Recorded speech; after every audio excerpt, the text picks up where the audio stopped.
ปีนี้บ่มีปลาดุกคู่ ทำอะไรลูกเอ้ย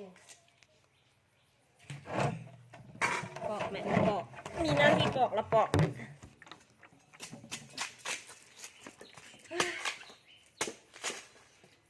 ไหนมาหวานก็หวาน แซ่บ เอ็มหวานแซ่บ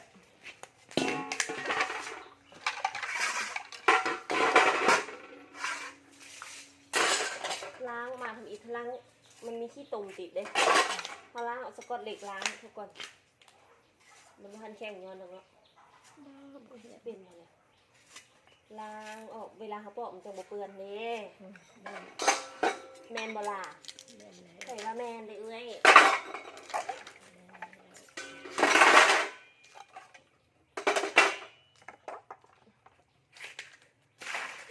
คุมมะเขาลูกของ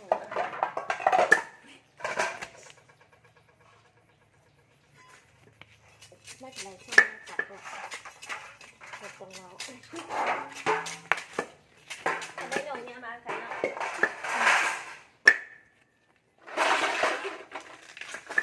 อีกหน่อยสวยดังไฟเนาะ ดังไหมลูก ดังไฟ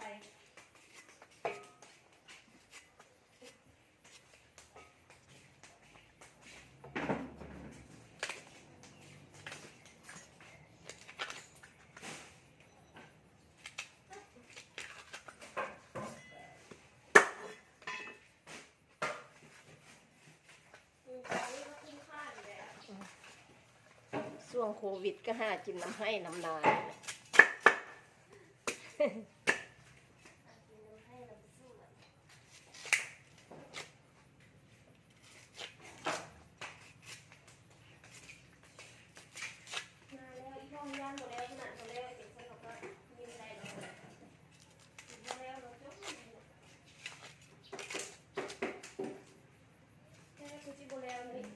บ้านท้ายเนาะบ้านท้ายเป็นคนช่วย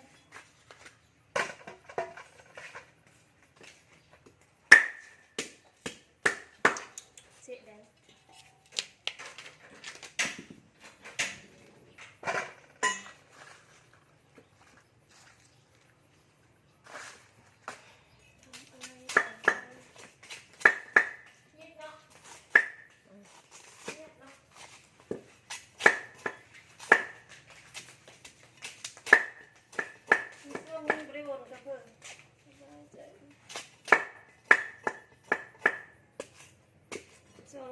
ช่วงกักตัวปีกายนี่เนาะตัวปีกายนี่กัน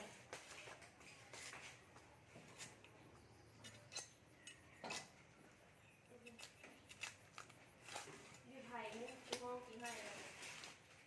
เตียงก็พอเตียงก็มีเตียง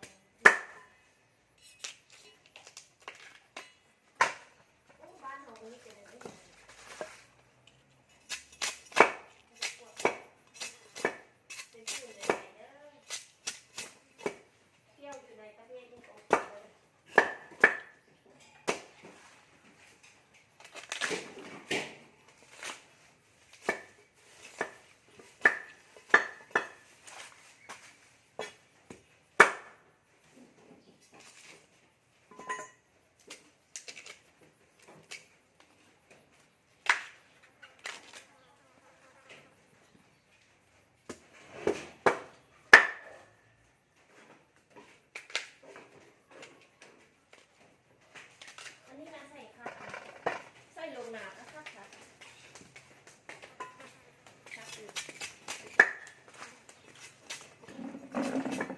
ปีนี่ใหญ่งามขนาด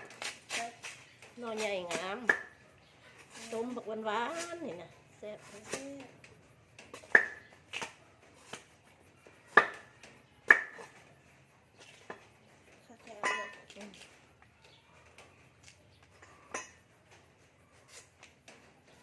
นบ่ได้ดินไปถมมันจะจีบงานกัน แม่นแล้ว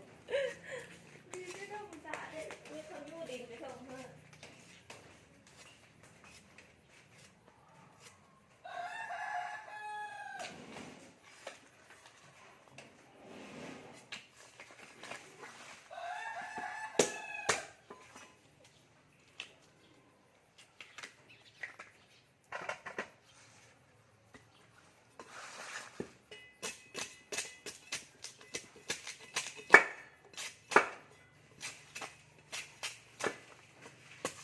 ทั้งคนนะแท้ว่าลูกกันเลย ไก่นะได้คูณเอาแล้วดิถ้าเป็นเฮาบ่ได้คูณฮะได้เครื่องนอกนี่ไง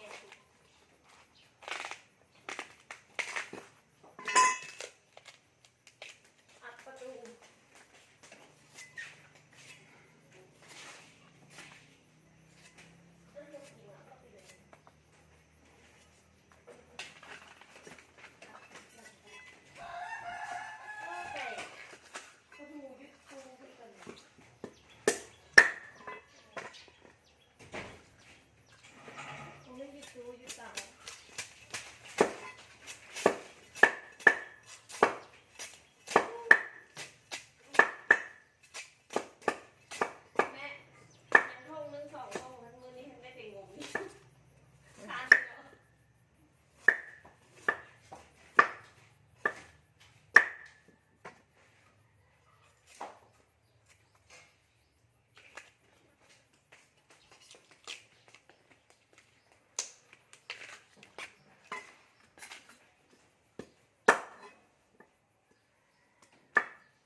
ข้าวคณะ ตามนิตาเนาะ ปานได้จ้ะ หน่อปีนเก้าเนี่ยนะเราถึงหรอ แน่นแล้ว ค่ะนิตาเป็นนิตาตัวนึงไปเอาเตามาใส่เปลือก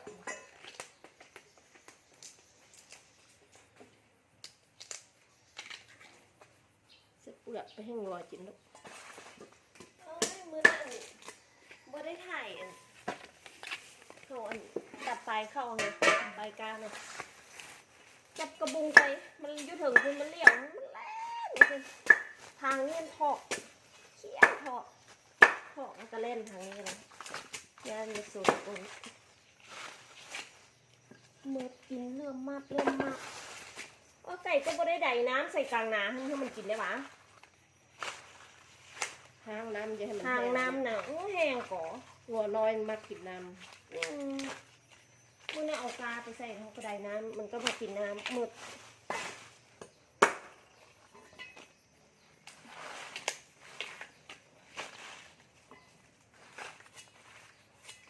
ได้เป่านี้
หม้อ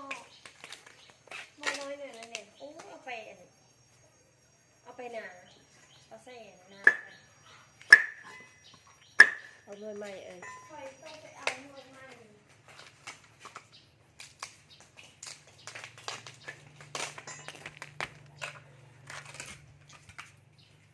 อุ้ยปากแดงเลยพาแต่เอาหม้อก็ถึงในกล้องน่าจะขาวแต่ตัวจริงดำนะปากก็แดงเดี๋ยวปากแดงเกินไปทาลิปยังไม่ได้เสร็จ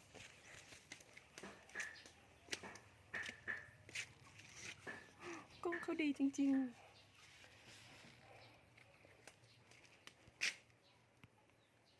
มาแทะได้แต่ปลายมานึกว่ามันสั้นมันได้สั้นนี้มันหักกระปุก เสียบเนาะแบบไม่แกงแน่เนี่ย ได้คุณแก่น่าเนาะพี่ยา อันนั้น ที่ท่าแกงเราเฮียเลยหรอ ต้มจำแจ่วกะปิ นอนยังเอาไว้ต้มจับเจียว สับเวอร์เสร็จหลาย ยังฮอดเวียงเลยไม่ได้กินเนาะแต่ว่า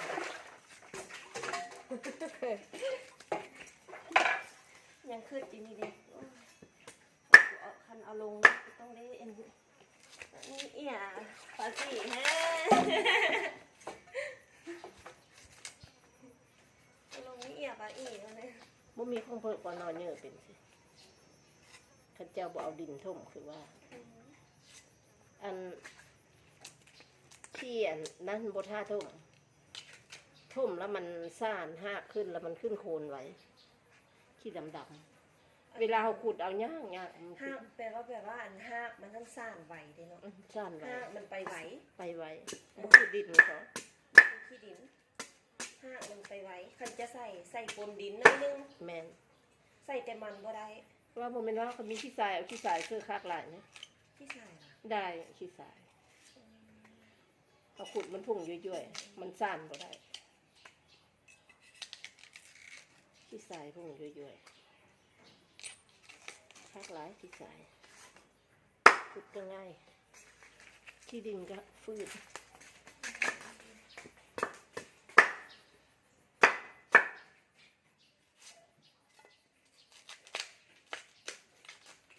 ยังคืนคักหลาย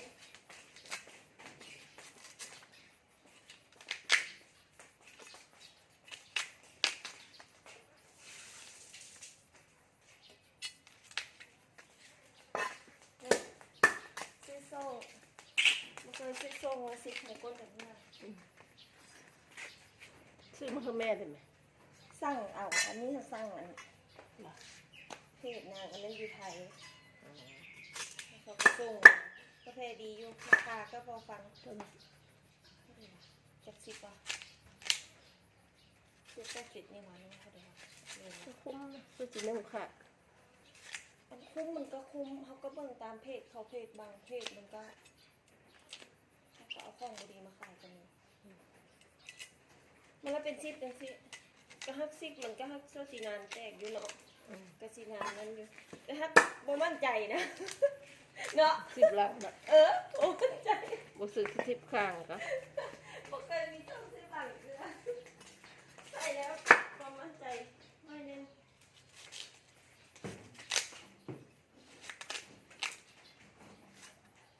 โอ้ยดีใจเร็วเบี้ยยังไปบูรณารักษา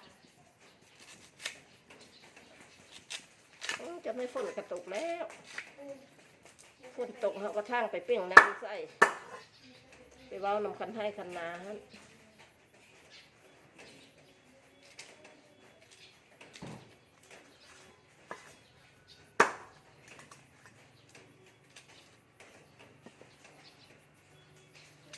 ล่ะหม้อเอามาแล้วอ่ะ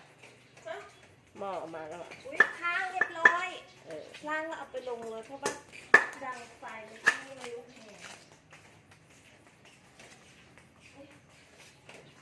อันนี้น้ำก็มาดังเลย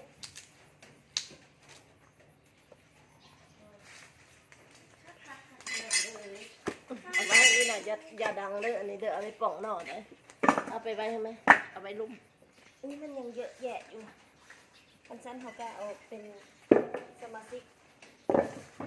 กับเขียงเลยจ้ะ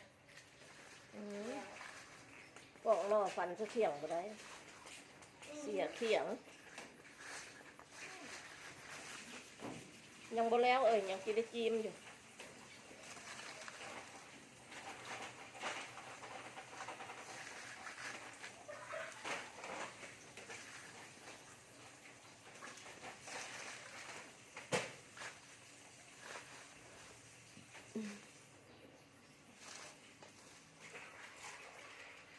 ผู้โดยสารไปหาหน่อปลูกซุ่มนั่งมากินกันเด้อ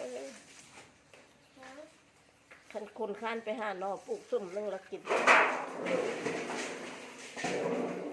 ปลูกซุ่มนั่งแล้วก็กินลงหมด ปลูกแล้วก็หดน้ อยู่หนาฮะนี่ ำ รอส่งจนทนส่งจนทนอยู่ อยู่นาอยู่อันเที่ยงนะแม่ปลูกนะ แม่ขุดได้นะปีนี้ขุดออมแล้วเอาอันไปตุ้มเอาขี้งัวมาซื้อ4-5 คู่คนได้นะอยู่พื้นแม่บุ้งกินอันนั้นนะ แม่ปลูกอันนี้มันไม่เชื่อเลยนะ แกงบริกินใส่ข้องพูดเลย ไปโดนหูก่อนบริหารใส่ลงเราบริหารใส่เขาไม่จะโดนหูเลยเขาไม่ไก่เขาไม่เชื่อไอ้สุกอ่ะไก่ บุแม่นพวกบนนุ่งก็เอาเขาบอกชุนเลย เขาบอกคือนุ่งเนาะ เออ พี่แม่ไห้ว่ะ